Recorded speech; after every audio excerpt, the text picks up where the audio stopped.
Hello, everyone. I'm Crystal Wheeler, Client Relations Manager for Club Industry, and I want to thank you for joining our discussion today with ClubOS University on using automation to save time for your sales team. Today's discussion is going to be hosted by Al Noshirvani, who is founder of MotionSoft and CEO of Fitness Club Management. Today's discussion is going to be recorded, so if we can have all participants keep their mics muted and set your Zoom to speaker view, that would be great. So Al, I'll let you go ahead and take it away, my friend. Thanks so much, Crystal, and thanks for everyone for joining on a short week. This is month 4 of our regularly scheduled ClubOS education series. Today, we're going to be talking about using automation to save time for your sales team. Thanks to the ClubOS team for scheduling these events, and thanks to Club Industry for producing them for us. As Crystal mentioned, if you all wouldn't mind muting your audio, that would be greatly appreciated.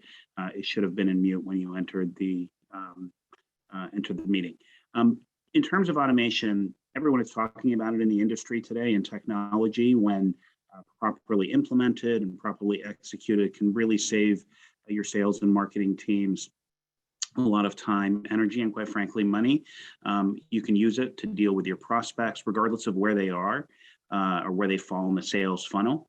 And in a time when people are constantly on their cell phones, on their mobile devices, effective automation is really a differentiator. And that means whether we're using the phone, email, text messaging, et cetera, any of those methodologies.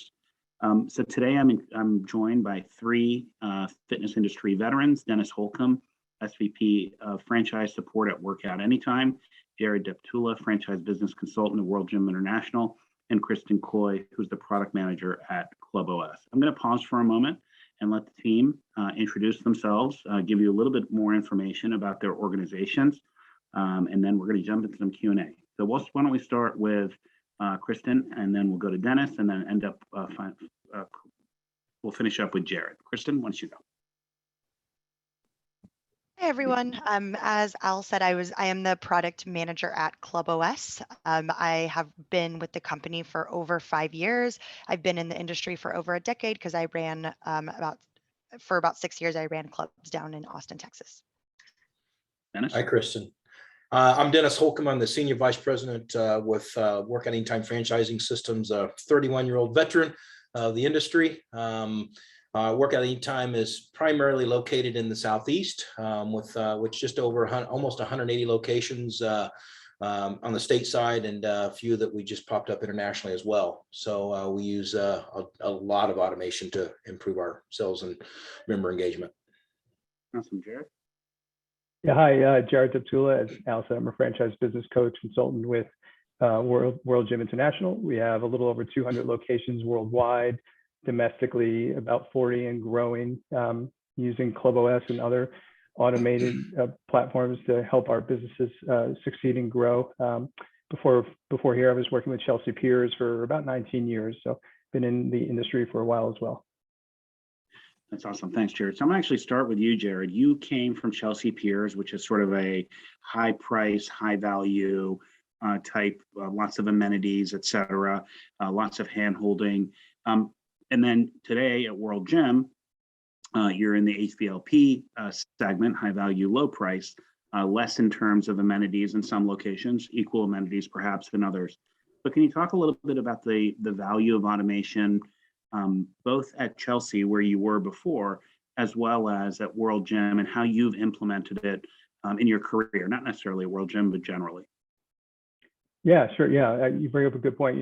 2 kind of different avenues, but really can use automation from both sales and marketing in great ways to benefit their business. It was about 5 years ago that we implemented ClubOS at Chelsea, and it's just funny to see how things have evolved over time. And I had a membership team of 4 folks, and at then trying to build cadences around how you deliver and when you deliver messaging. The thought of texting was very new, and then you fast forward now to where we are now, where we are with World Gym. It's almost the main point, if not one of the original points of communication with that we recommend for our prospects and in the brand awareness. So either end, whether you're talking about a more of a higher end club or the HVLP, when you can have efficient communication, it talks to the prospect in a way that, they expect to be, the message they expect to hear. And at the same time allows you to, kind of curate those conversations as well. I don't care what end of the spectrum you are in the industry. Especially from the HVLP side, as we're coming out of COVID, staffing is something we're still ramping up. So what an automated system allows you to do is have multiple people involved in the process, in the communications with your prospects, and you're not when you don't necessarily have the opportunity to have a dedicated sales team. So automation allows you to have transparency, organization, and like I said, communicate with prospects and members the way that they want to be talked to.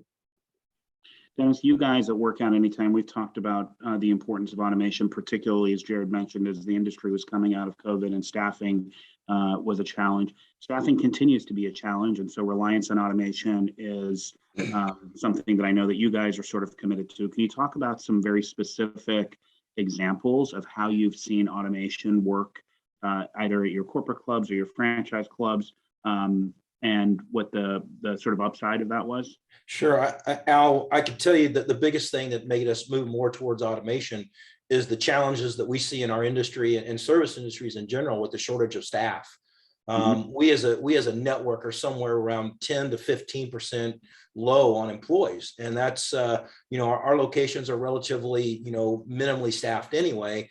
A fully staffed location, including a full line of PT, is somewhere around 10, and on a minimal side is somewhere around 3 to 4. So what we had to do is to get more out of less. And what we had to look at is that how can we have 3 different buckets of operators, I would say, in a franchise world. We have very sales-centric, which are, they have staff that you're making phone calls and the daily things that we're used to. And then we have the medium ones that use a lot of automation, and then, some of the calls as well. And then we have the other side of the bucket, which is fully automated. What we had to do is to go through our network and determine, one, what kind of franchise operator are you, and how are we going to use the system to best advantage to get the most out of it. We went from the old days of getting telephone inquiries to where you may get 5 or 6 of those a month, but we're getting 100 or 200 or even 300 web leads a month. So we had been to be able to use automation to be able to take our web leads through intent and the intent down to basically the shopping side and then to purchase, to basically make sure that the people fall through the funnel. Where we find, our online sales has been drastically improved by the automation side of it. We find out that most of our purchases, they're not on the initial connectivity. It's somewhere on 3 or 4 or 5, because it's the automated drips that keep pinging. And to be able to get the staff that may show up one day and not show up the next day to basically make sure that you're not letting sales fall through the cracks, is that we had to adopt and push out the automation side of this. And, Kristen has been a huge help with this, that we did a couple, I guess you would say, beta tests as far as where gaps were in communication. And a lot of it led from the very beginning of just getting them entered into the system to where you had a way to follow up with. So it's been a huge project for us.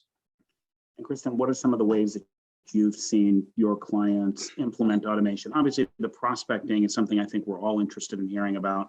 But what about post-sales or upselling as a method of, or using automation as a method of enabling upselling, whether it be PT or other things? Yeah, so I think that's where the implementation kind of takes some time, is like before you really implement it, you have to sit down and look at the entire member journey, not just through the prospecting side, but then, hey, what happens once they become a member? How much do we want to personalize? Do we, and it very similar to prospecting is once they become a member, hey, we offer everyone a free personal training session. Let's use automation to get that booked with them. Then once we start to, the trainers meet them and build a relationship, that's where, hey, maybe we should start to personalize our communication. So I think implementing just all goes back to really sitting down and thinking about the entire journey, and also look at, hey, what automation do we have, like marketing automation versus our personalized sales automation, because those are 2 totally different things.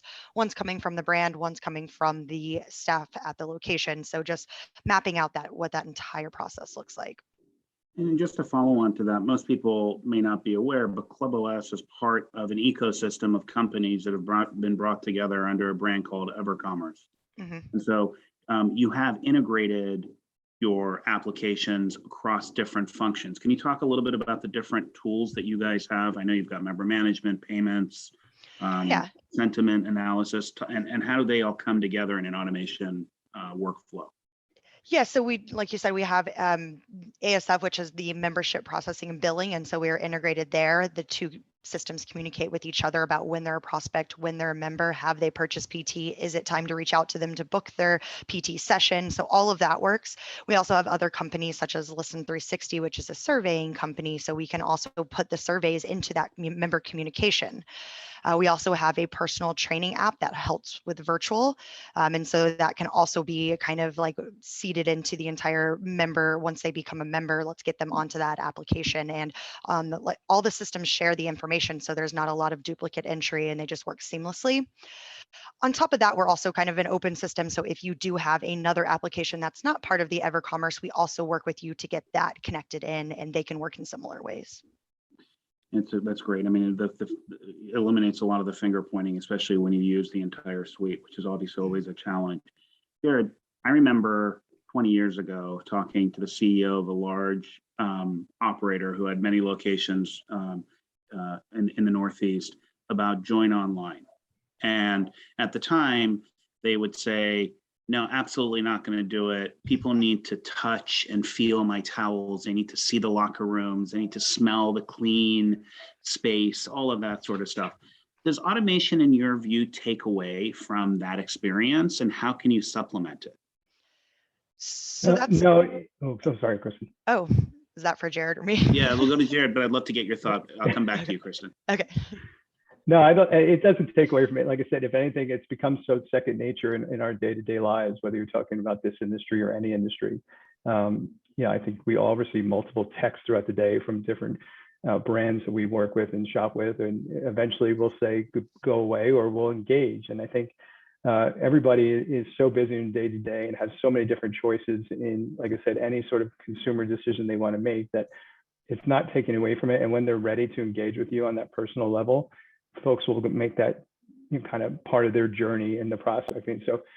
It's really, like I said, I think 20 years ago, it seems you had one type of consumer and there was one way to approach them and there was one way to sell it. And I think in this day and age, there's so many different platforms that we can dive into consumer behaviors and what touch points they respond to best and how to best reach them and what avatars they necessarily fall under. That the texting, email, and it has to be a part of your communication in an effort to then work in that human touch, that interaction within your club, because there's too much of a chance for you to completely miss out on them, whether it's they don't have the awareness of your brand or you don't have that quick touch point in communication via text to actually just get them in your door. Yeah, you want to get there, but there's ways to do it prior to having that human interaction.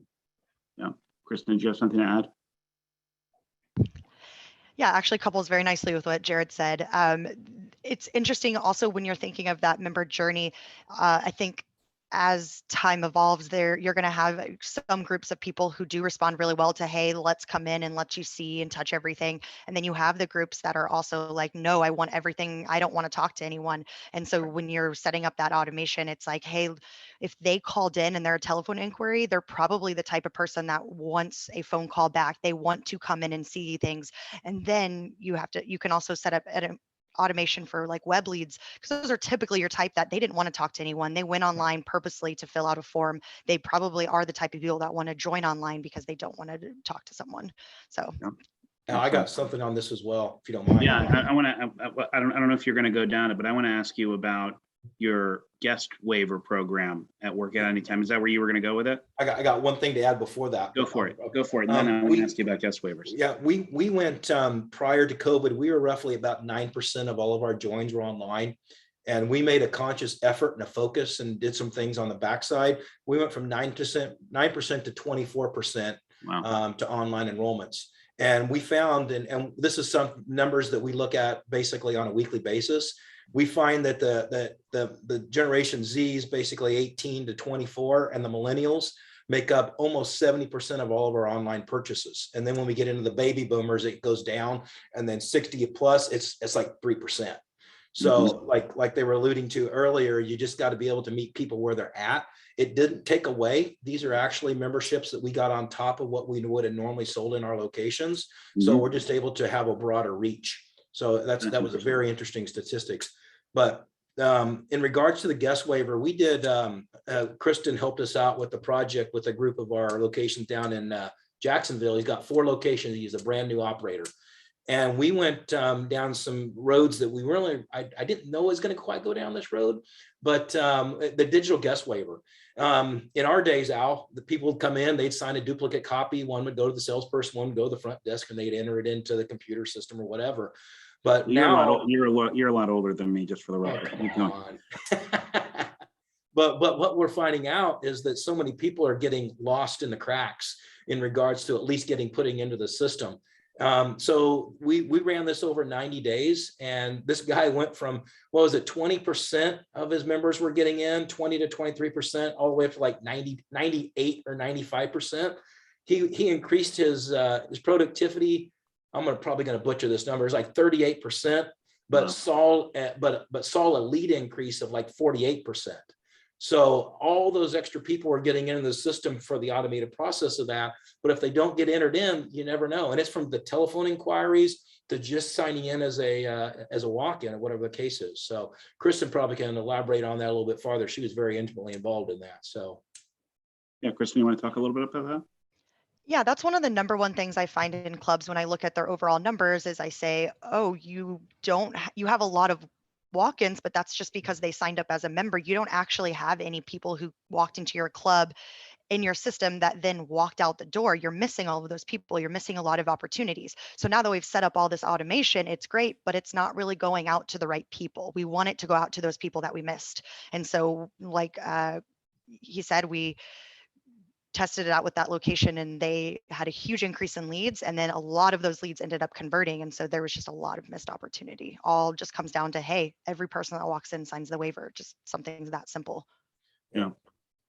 So Jared, let's go to other ways of implementing automation. So I think particularly over COVID, when staffing was at a bare minimum, oftentimes it was an owner operator that was running their club and taking the calls and responding to emails. Things had to happen that as part of what I'll call digital transformation, and automation as part of that. So can you talk a little bit about other areas outside of sales and prospecting where you think there may be opportunities for automating processes, cancels, freezes, et cetera, things like that? Any thoughts on that? Yeah, I mean, to Kristen's point before, it's not just the sales side and the prospecting side, but I think marketing as well. And I think when you find someone in their journey and can then loop them into your marketing campaigns, you can then strategically kind of bring them back or have a touch point for them that kind of attracts them back to your brand. So I think marketing is a big one as well, because I think that's one that operators struggle with. I think you'll find a lot of operators, their strength isn't necessarily that, sales is their strength, or PT, they have a training background, or they're just investors. Marketing necessarily isn't that. So I think that's where you can kind of set that up and automate that in a system. It gets you, keeps you in touch with those that you may have lost. Or in regards to cancels and freezes, I think, that's something that could probably, you can look at either way, because I think you always want to help try to save that cancel. And there's ways to do that automated and personnel on the same kind of approach that you would with a prospect, having an automated text and then email, follow up a phone call with someone who's in that cancellation process. Same thing with freezes. You can still engage with them. And again, to your point, in this day, you have clubs that are just trying to come back and ramp up with staff, and it's not necessarily something we can do manually very efficiently or keep it in an organized fashion. So when you can handle the back end of the member journey, just as you did the front end, again, chances are your cancellation numbers are going to decrease. Your freezes, you're going to engage those folks who are on freeze and remind them that your gym is there for you. So I think, again, you can take the same approach no matter where you are in the member journey. Dennis, have you guys done anything outside of the join process where you've leveraged automation? I know the marketing, what Jared mentioned, is something where you guys have spent quite a bit of time and money in implementing automated ad delivery, for example. Yeah, talk a little bit about that. Yeah, we've actually just recently went to in-house marketing. We have a set of junior marketers that are basically right outside my office here, and we focus on text campaigns. We send out as a network, I don't know, maybe a few 100,000 text messages every month. in regards to that, because we find the opening rate and the successfulness of that sort of marketing is much better than the email side of things. But we do a combination of emails as well. We combine. We send out, man, Kristen, I think it's I don't even know what the last number was, but we get an executive summary every month from Club OS that we go through. And I want to say we were almost like 1 million emails or something like that. It was some astronomical number. So we use that a lot to leverage. So we do automated emails. We do blast emails as well, which basically close out. The other thing that we started focusing on is that we want you back for all the people that froze and or canceled during COVID. We took a lot of the information that went from the CEO summit a couple weeks ago and the reconnect. So we started changing some of our message. So because we cast a large net when it comes to marketing. Our biggest group of people that are joining are between 18 and 25, but we don't want to forget about those the other groups up there. Really up above 40 is really where, you know, the other margin that we look at. So we use definitely a lot of email campaigns to you know, to re-engage and to get those people that did freeze or cancel during that time frame, because it was a lot. So and so you're saying that different demographics react to different forms of communication. In other words, oh my gosh, yeah. So you got to make sure you're using the right channel for the right demographics, and then once you get them on the right channel, the right message. So that plays a lot into bringing the marketing in-house, because we can be a lot faster, you know, as far as making sure that you have the right creative, the right avatar, the right message, the right colors, all those things in order to properly, you know, motivate someone to take a look at what we have to offer. Even the subject line is important. If you don't get the right subject line in there, you have 7 seconds to capture someone's, you know, attention before they hit the next thumb roll. So. Jared, you want to talk a little bit about the content and the relevance of the content as it relates to automated messaging? Yeah, I think you have to, again, to a little to what Dennis was saying, you have to realize not only who are you talking to demographically, but where they fall, you know, in the journey they are with you. Are they a referral? Are they a web lead, to Kristen's point? Are they, are they a rejoin type member?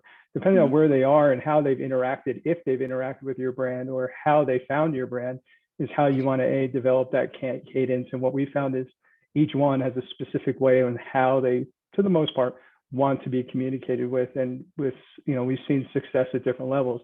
I think the important part on that too is the more data you have and the longer you've been doing that, you're going to find that you have messaging, you have cadencing that you planned out, you put a lot of thought and work into that implementation. You're going to probably have to evolve that over time. I mean, not probably, you will. Not one set way is going to work for every demographic or every year. You know, things are going to change on how people want to be communicated, no matter how they found your brand. So that automation can be kind of siloed in a way, but is going to have to change and evolve over time. So all of the things you just mentioned, whether it's rejoins, new joins, age, all those different variables, these are all data points. Kristen, can you talk a little bit about how clubs can use data in their automation strategy and how Club OS enables that? Yes. So Club OS, when it comes to like those personalized sales follow-ups, does follow a flow. So as you're going through your follow-ups, as this automation is sending, have they used, have they walked in through your door? Have they tried out your gym? Have they worked out? You just have a lot of data points that you're able to kind of use. And specifically our email marketing campaigns, to Dennis's point, is something we find in our data is that after, even like 7 days, if you have not gotten them to join, it's a lower chance after that. And so we typically recommend, hey, don't kind of spin your staff members' wheels, or don't put too much automation on there. You don't want to be texted 10 times. If it hasn't worked so far, you need to kind of switch the methodology. And that's where you can move over to those campaigns. And with the campaigns, you can really narrow down. We have so many data points you can use from the other integrated systems, from data that you've collected through Club OS. A really good example of that is Club OS just added where you can send a win back campaign to canceled members, and you can now do it by cancellation date. And so you can really choose your offers. Did they cancel over COVID? Because if they did, let's talk to them in a certain way and let's give them one offer. If they canceled during the summer, maybe we should talk to them a little bit differently and try to get them going for the new year again. So there's just so many different filters and segmentation you can use to really kind of not only messaging, but also different offers. And then we also have campaign analytics or follow-up analytics that you can look at to see like, hey, like Jared talked about, do we need to make an adjustment? Is this working for us or is this not? You could even look at subject lines and whether they're being open. So to Dennis's point, do we need to update our subject lines? So can a system like ClubOS replace, for example, MailChimp that someone might be using to just do outbound newsletter marketing, or would it just augment what MailChimp does? I mean, is there an opportunity to consolidate some systems here if you have ClubOS? Yeah, absolutely. If you're using an email marketing campaign, platform, that can all be done through ClubOS. We have a similar builder, almost the same type of builders. You can create the same content. But the bonus of something like ClubOS is we have all these data points from all these systems and from our own that you can segment even further than you can in MailChimp. Oh, I learned something new. Dennis, what other tools do you guys use to support your automation strategy? I know you guys use a sort of a marketing delivery tool called Ularity. What other tools do you have? We use we do use Ularity. It basically allows you to, I guess you would say, connect with a lot more social platforms than you're able to do individually. We also use another company called Moment Feed, which is our reputation management, and it puts everything into a dashboard, into a simple usable, because obviously we look at our ratings, our Google ratings, basically like buddy referrals, because if you got bad ratings, you ain't getting no buddy referrals. So we use that to basically be able to respond to all the platforms at once. It combines Yelp, it combines Google, YouTube TV, all these things into one platform to where you can get a global view of everything. Ularity has been really good for us because it allows, as a smaller club, marketing has become such a large portion of this, is that in order to basically to get it out on all the vehicles, so I can push out as a network, we're pushing out somewhere around 200 or 20 million impressions a month.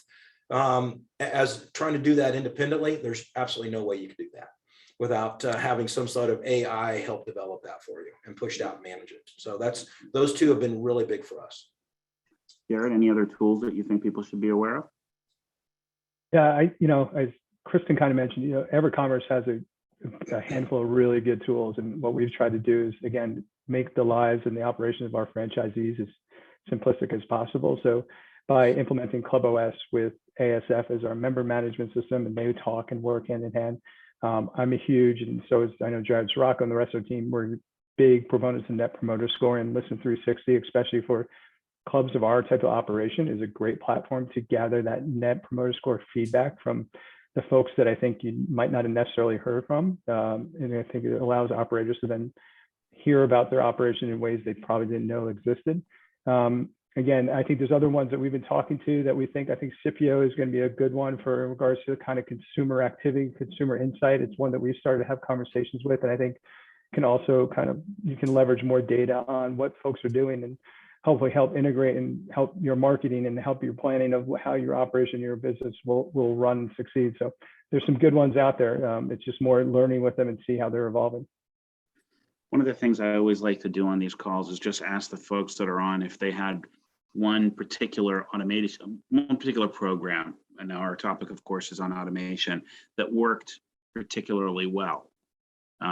So, Kristen, since you sort of have this vast number of customers that you can sort of think about, I'll give Jared and Dennis a minute to think about their answer. I'll ask you first. Is there a particular automation program that you've come across, whether it's used by any of your clients, whomever it is, that worked particularly well?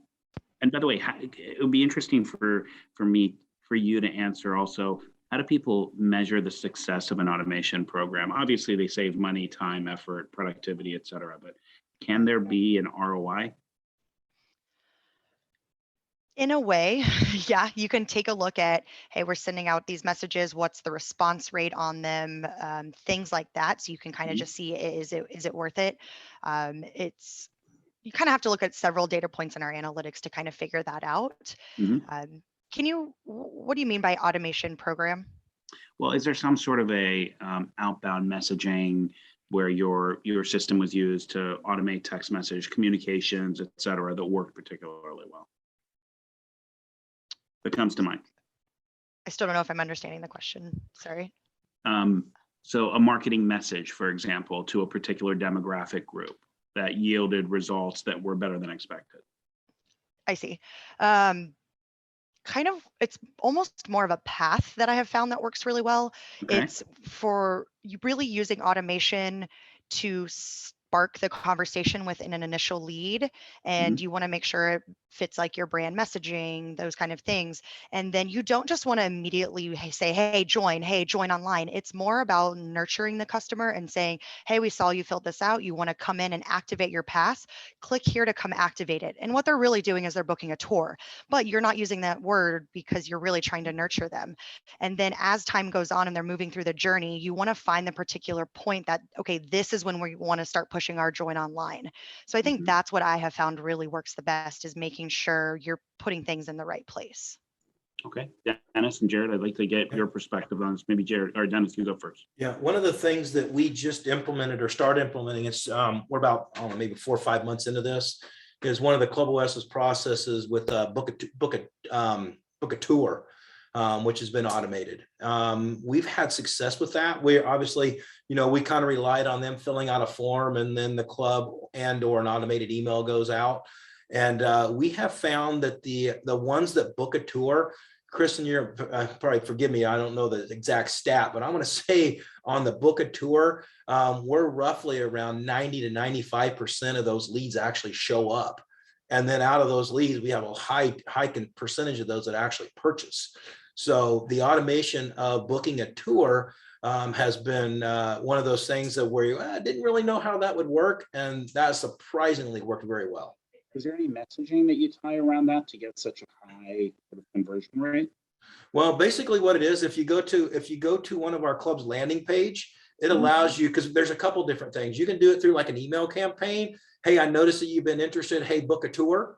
We're actually looking at booking success sessions in a different process with this. But it's because everybody's kind of the new self-service is the full service, it's today's full service. A lot of people just don't want to talk to somebody. They just want to book a tour and come in. It's kind of like, those people who want to buy online. You wake up in the morning, you got 5 memberships on the books. It's great to have 2 or 3 appointments on the books. And out of those, you're going to have a very high show ratio.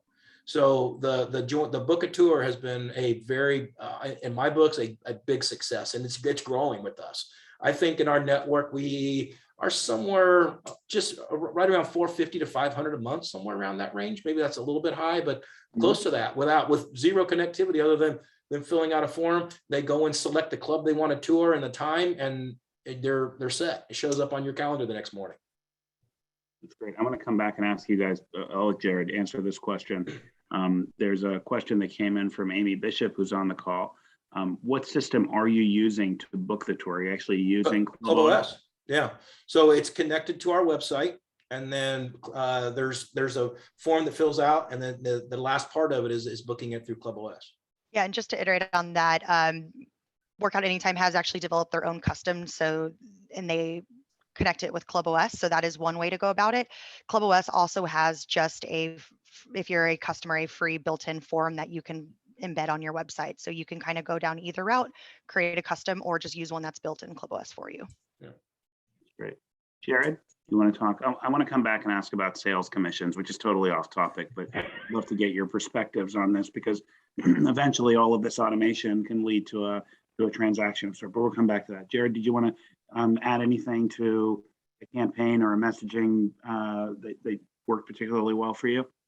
Yeah, I wouldn't say it's particularly one, but I think to Kristen's point, I think it was, as we're rolling out Club OS within our franchise network, and I saw this with Chelsea as well, with some strategy with your brand messaging, it makes a whole lot of a difference in how it's received, particularly when you're talking about the World Gym prospect or client. Remember, there's a certain avatar that they fit into, and if they don't see a communication with that brand that they're already tied to, they're less likely to interact. So really hitting that home with our franchisees and being consistent with that and guiding that and being able to use Club OS to do that has, that's where we've seen real results. And so to be able to show that from one franchise to another it kind of hits home, and it kind of brings it back to like who we are, what our brand is, and how we're relaying that message to prospects and members. Makes sense. And by the way, I'd encourage anyone who does have questions to use the chat function, and I'll definitely ask the folks on the call to try and get to the questions. I do want to ask about just some other sort of ROIs that come about as a result of automation. And we'll go back to the join online process, right? So the prospect comes in, they do all the things that they do. They get all the information, and then let's say they join. And I don't know if you guys pay sales commissions or don't pay sales commissions at your clubs. I know your franchisees may operate in different ways, but what's your perspective on that? Like, if a person comes in and tours, Dennis, do you then pay the salesperson, or do you not pay the salesperson, or does that not apply to workout anytime? No, I mean, like you said, Al, each one of our operators are independently owned, but I will tell you that I guess you would say what our norm is there's two sides to this. So if they came in and toured, I mean, sometimes that's the old be back, but if you can tie it back to somebody that actually signed the digital guest waiver, didn't join, but went home and joined, their clubs typically pay commission on that.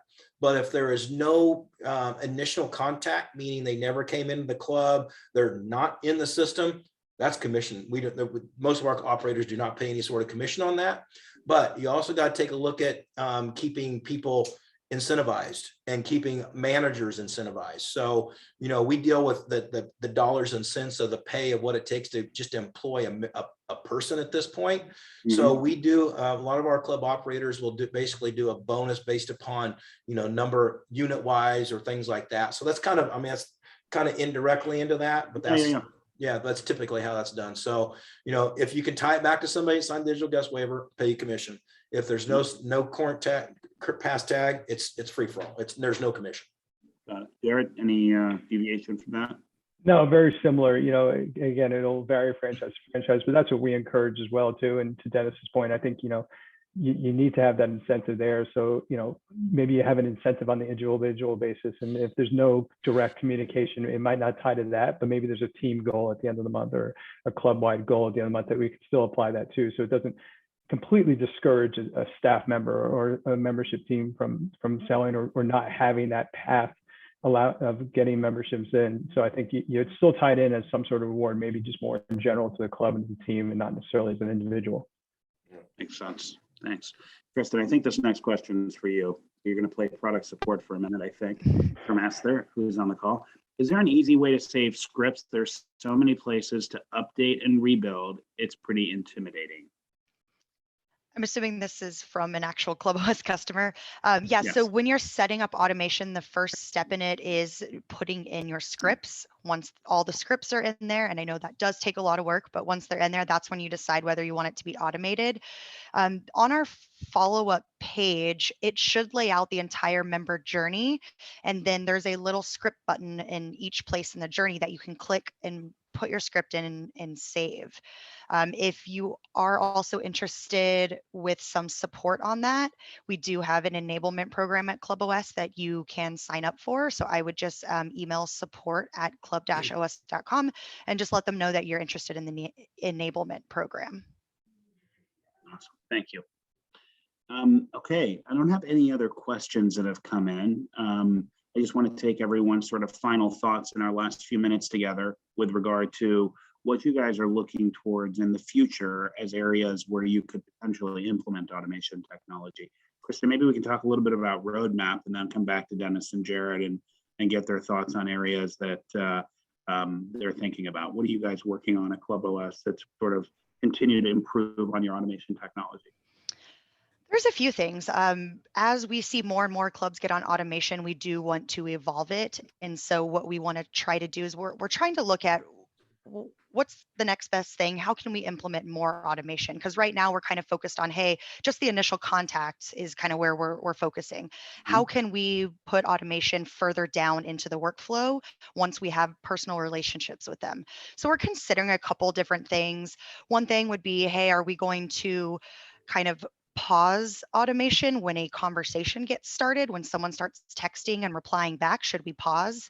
So that way, when you're not interrupting or anything like that. We're also looking at kind of taking our follow-ups and being able to segment them even more. So yes, they're a web lead. Yes, they're an initial contact, but hey, did they get a 5-day pass or a 3-day pass? And we want to try to segment even further.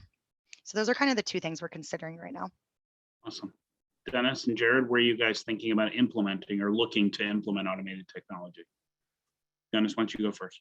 Sure. Well, I want to say something about the scripts really quick, because that is a huge part of our automated process.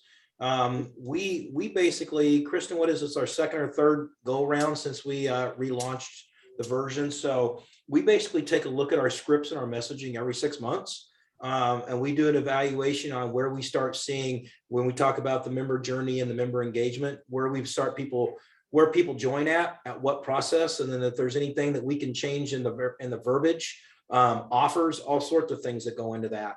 So we also take a look at the graphics, the email letterhead, the subject line. So with our in-house marketing team that we have, we're just right now probably about 3 weeks out from starting this process again. So about every 6 months, we basically disassemble it, reassemble it, and then go at it again. Because things change. Yeah, for sure. And then any other thoughts on areas where you think your automation can be improved on or can be leveraged further? I'm going to tell you, because of how staffing is going, if I can get somebody to sign up more often online, that would be for sure.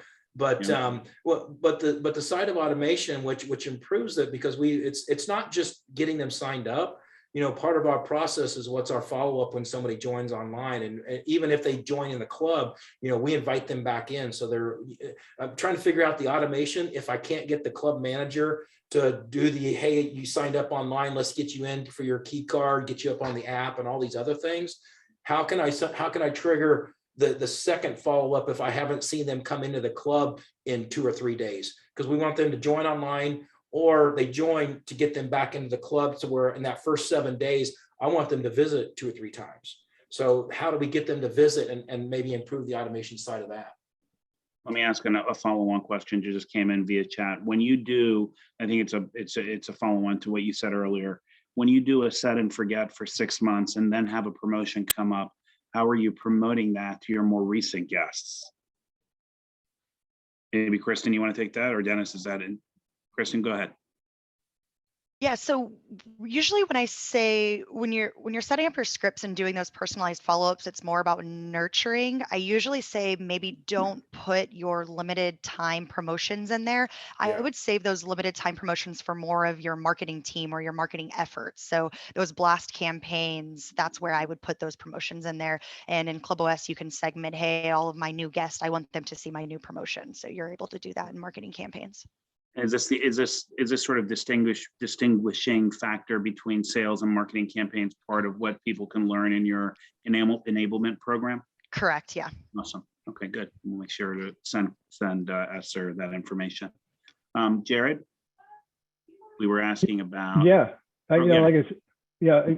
a few years ago, automation and text was, like I said, not really a big part of the picture. And now you've seen that change. You've seen the cadences change and how you're talking to people. And I think we're still figuring out what the best way is going to be. But I think what's something to take in consideration, kind of to Kristen's point before, is they're already thinking about, what are those next cadences? How do they evolve? But I think it's the cadences, it's the delivery, but it's also going to be what's that form of technology or communication that's going to be used 1 year, 3 or 5 years in the process. Because I think when you're kind of partnering with a group like ClubOS, you want to, or anybody like them, you want to hear not only what they're doing now and what's really working well, but what are they working out for the future? Because ideally it's a long-term partnership. So you want to have that peace of mind that you're not going to be stagnant, you're not going to fall behind. You're working with a group that's going to be evolving and curating the communications, not only how we're doing it, but in what form we're doing it as well. So I think it's TBD on automation. We're still just kind of getting the tip of the iceberg at the moment.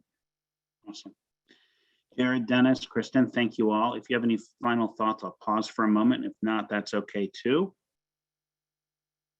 Okay, awesome. Well, thank you guys again for participating. Thanks for everyone for joining. I know in this short week, a couple of quick reminders. One of the things that ClubOS has put together is a ClubOS marketing Facebook group. where you can sort of continue the conversation, whether it's about this or any of the other topics that we've covered on our educational series.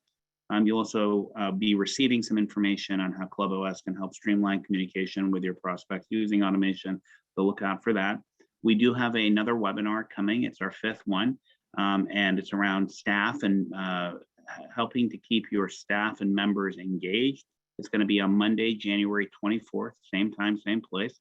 Today's webinar will be our last one for 2021. So I wish everyone a happy new year, and I'll turn it back over to you, Crystal, to see us out. Awesome. Thank you, Al. You guys, this was really great content. I hope that everyone got a lot out of it. I found it actually quite interesting. The whole automation thing it's just going to keep evolving. So thank you to everyone, and feel free to reach out to anyone. I know this whole gang is always open to answering questions, asking questions, what have you. So thanks to everyone, and Happy Thanksgiving. happy All right, thank you. Thanksgiving. Thanks, everyone. Bye-bye.